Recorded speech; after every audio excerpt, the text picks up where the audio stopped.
Hello साथियों, welcome to bullet. आप सभी को टीम विक्रम का नमस्कार। आईपीएस पूरन कुमार की मौत के मामले में अब नया धमाका हो गया है।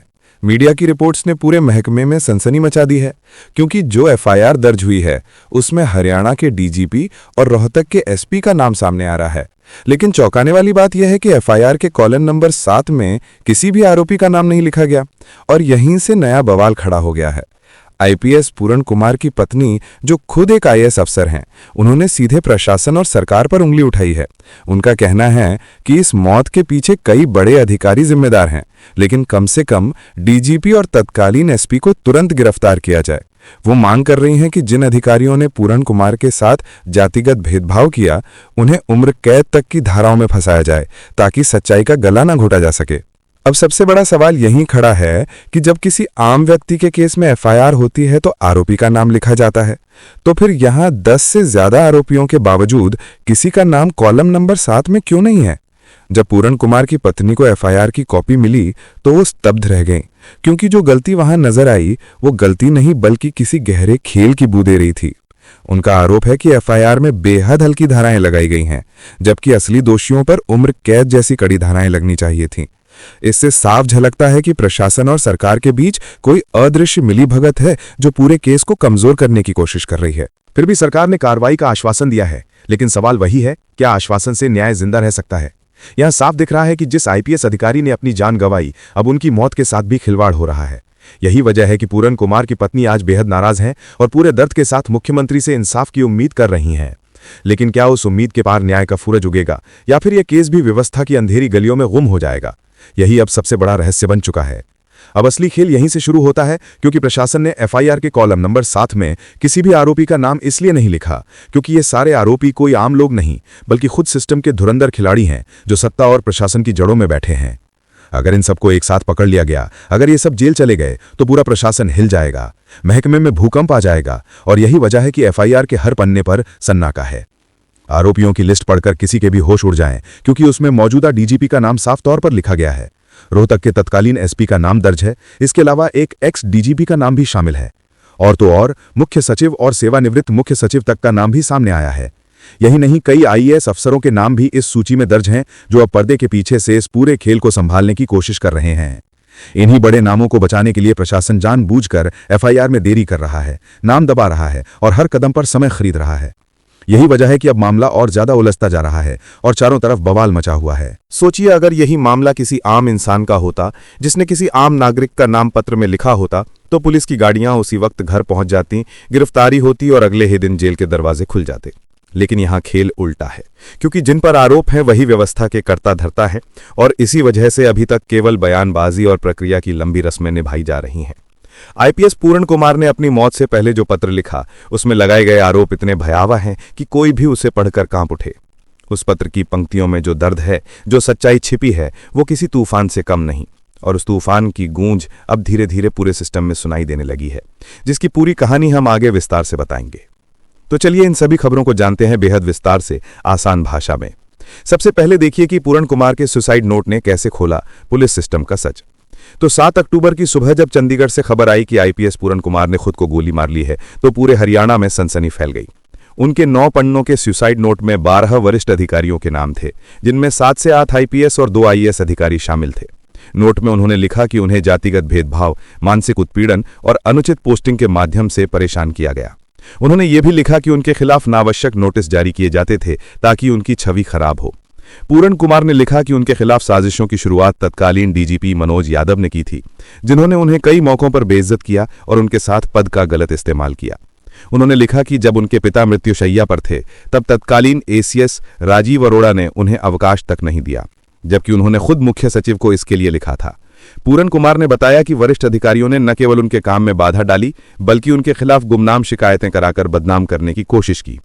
उन्होंने कहा कि यह सब केवल इसलिए हुआ क्योंकि वे दलित समाज से थे और प्रशासनिक व्यवस्था में बराबरी की बात करते थे।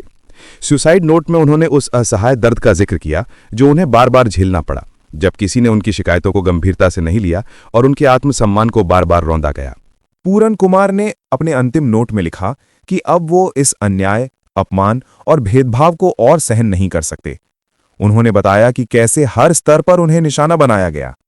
कभी झूठे केसों में फंसाने की कोशिश की गई, कभी बैठकों में उनका मजाक उड़ाया गया, तो कभी फोन पर धमकाया गया। उन्होंने कहा कि जिनसे न्याय की उम्मीद थी वही लोग अत्याचार में शामिल थे। उन्होंने साफ लिखा कि डीजीपी शत्रुजीत कपूर और रोहतक एसपी नरेंद्र बिजारणिया लगातार उन्हें परेशान कर रहे थे। उन्होंने एक दिन पहले अपनी पत्नी IAS अमनीत पी कुमार के नाम वसीयत बनाई और उसमें अपनी सारी संपत्ति का विवरण लिखा। ये कदम इस बात का संकेत था कि उन्होंने मन ही मन तय कर लिया था कि अब ये अन्याय नहीं सहेंगे। पूरन कुमार ने अपनी संपत्ति अपनी पत्नी के नाम कर दी थी और ये लिखकर गए कि उन्हें सिस्टम ने तोड़ दिया। चंडीगढ़ पुलिस ने मामले की जांच के लिए 6 सदस्यीय विशेष जांच दल का गठन किया है, जिसका नेतृत्व IG पुष्पेंद्र कुमार कर रहे हैं। अब पूरा देश ये देख रहा है कि क्या सच में एक ईमानदार अधिकारी को न्याय मिलेगा या ये मामला भी कागजों में दफन रह जाएगा। अब सुनिए कि हरियाणा के वरिष्ठ अधिकारी के खिलाफ कार्रवाई क्यों हुई। तो बात शुरू होती है हरियाणा पुलिस के एक बड़े अधिकारी नरेंद्र बिजारणिया से, जो रोहतक के SP के पद पर थे। उनके खिलाफ एक कार्रवाई तब की गई जब उनका नाम IPS अधिकारी Y पूरन कुमार की आत्महत्या के मामले में सामने आया। सरकार ने फौरन उन्हें पद से हटा दिया और उनकी जगह सुरिंदर सिंह भूरिया को नया SP बना दिया। ये पूरा मामला तब सुर्खियों में आया जब पूरन कुमार की पत्नी और IAS अधिकारी अमनीत पूरन कुमार ने पुलिस में लिखित शिकायत दर्ज कराई, जिसमें उन्होंने हरियाणा के DGP शत्रुजीत कपूर, रोहतक SSP और कई वरिष्ठ अधिकारियों के नाम लिए। अमनीत ने आरोप लगाया कि उनके पति को लगातार मानसिक रूप से परेशान किया गया, जिससे उन्होंने खुद को गोली मार ली। ये शिकायत दर्ज होते ही पूरा प्रशासन हिल गया और पूरे राज्य में सवाल उठने लगे कि आखिर एक ईमानदार IPS अधिकारी को किसने उस कगार कर पहुंचा दिया जहां से वापसी नामुमकिन थी। ये कार्रवाई सिर्फ एक ट्रांसफर नहीं बल्कि एक बड़ी सच्चाई की शुरुआत मानी जा रही है, जिसने पुलिस सिस्टम की अंदरूनी खामियों को उजागर कर दिया है। चलिए अब जानते हैं कि पूरन कुमार की पत्नी ने क्या मांग की। तो अवनीत पूरन कुमार ने अपनी शिकायत में सिर्फ आरोप नहीं लगाए बल्कि ठोस मांगे भी रखीं। उन्होंने कहा कि सभी दोषी अधिकारियों के खिलाफ तुरंत FIR दर्ज की जाए और उन्हें गिरफ्तार किया जाए। इसके अलावा उन्होंने अपने परिवार की सुरक्षा की मांग की, क्योंकि उन्हें डर था कि जिन अधिकारियों के खिलाफ उन्होंने आवाज उठाई है वे उनके परिवार को नुकसान पहुंचा सकते हैं। इसके बाद हरियाणा पुलिस ने 13 अधिकारियों के खिलाफ FIR दर्ज की। इस कदम के बाद मामला और गंभीर हो गया। पूरे राज्य में दलित संगठनों और विपक्षी दलों ने इस पर प्रतिक्रिया देना शुरू कर दिया। वहीं हरियाणा के मुख्यमंत्री नायब सिंह सैनी को भी बयान देना पड़ा। उन्होंने कहा कि दोषी कितना भी प्रभावशाली क्यों ना हो, उसे बख्शा नहीं जाएगा। उन्होंने साफ किया कि सरकार निष्पक्ष जांच करेगी और किसी निर्दोष को सजा नहीं मिलेगी। ये बयान लोगों को भरोसा दिलाने की कोशिश थी, लेकिन जनता अब सच्चाई सामने देखना चाहती थी, क्योंकि कई लोगों का मानना था कि यह सिर्फ एक अधिकारी की मौत नहीं बल्कि सिस्टम की आत्मा पर एक सवाल है। मुख्यमंत्री नायब सिंह सैनी को तुरंत कार्रवाई करनी पड़ी। उन्होंने रोहतक के SP नरेंद्र बिजारणिया को पद से हटा दिया, क्योंकि उनका नाम पूरन कुमार के सुसाइड नोट में दर्ज था। सरकार ने नया SP नियुक्त किया, IPS सुरेंद्र सिंह भूरिया को। वहीं यह भी चर्चा थी कि DGP शत्रुजीत कपूर को भी लंबी छुट्टी पर भेजा जा सकता है। पूरन कुमार के सुसाइड नोट में उन पर भी संगीन आरोप थे, जिससे यह पूरा मामला सरकार के लिए सिरदर्द बन गया था। आइए अब जान लेते हैं कि दलित संगठनों और नेताओं की प्रतिक्रिया क्या रही। तो जैसे ही यह मामला फैला, पूरे राज्य में दलित संगठनों का गुस्सा फूट पड़ा। उन्होंने कहा कि जब तक हरियाणा DGP शत्रुजीत कपूर को बर्खास्त नहीं किया जाता, तब तक पोस्टमार्टम नहीं कराया जाएगा। एक 31 सदस्यीय समिति ने चंडीगढ़ के सेक्टर 20 गुरुद्वारे में महापंचायत बुलाने का ऐलान कर दिया। यह केवल विरोध नहीं था, बल्कि एक संदेश था कि न्याय अब विलंबित नहीं होना चाहिए। कांग्रेस की ओर से सोनिया गांधी ने अमनीत को एक पत्र लिखा, जिसमें उन्होंने कहा कि पूरन कुमार की मौत ये याद दिलाती है कि दलित अधिकारी आज भी समानता से दूर हैं। सोनिया ने लिखा कि पूरन की देशभक्ति और समर्पण आने वाली पीढ़ियों को प्रेरित करेंगे। कांग्रेस के अन्य नेताओं जैसे भूपेंद्र सिंह हुड्डा, रणदीप सुरजेवाला और राहुल गांधी ने भी त्वरित कार्रवाई की मांग की। प्रदर्शनकारियों ने चेतावनी दी कि यदि देरी हुई तो राज्यव्यापी आंदोलन होगा। ये विरोध अब एक जन आंदोलन का रूप ले चुका था, जिसमें आम जनता, राजनीतिक दल और सामाजिक संगठन सब शामिल थे। कांग्रेस के रणदीप सिंह सुरजेवाला और दीपेंद्र हुड्डा परिवार से मिले। आम आदमी पार्टी के मनीष सिसोदिया ने इसे सिस्टम की विफलता बताया। वहीं चरणजीत चन्नी ने कहा कि पूरन कुमार दलित अधिकारों की आवाज थे। बसपा प्रमुख मायावती ने भी एक्स प्लेटफॉर्म पर लिखा कि यह घटना दिखाती है कि प्रशासन में जातिवाद अब भी गहराई तक फैला है। इस वीडियो में फिलहाल इतना ही। जल्द मिलते हैं एक और नई अपडेट के साथ। जाने से पहले वीडियो को लाइक करके चैनल को सब्सक्राइब कर लें। धन्यवाद।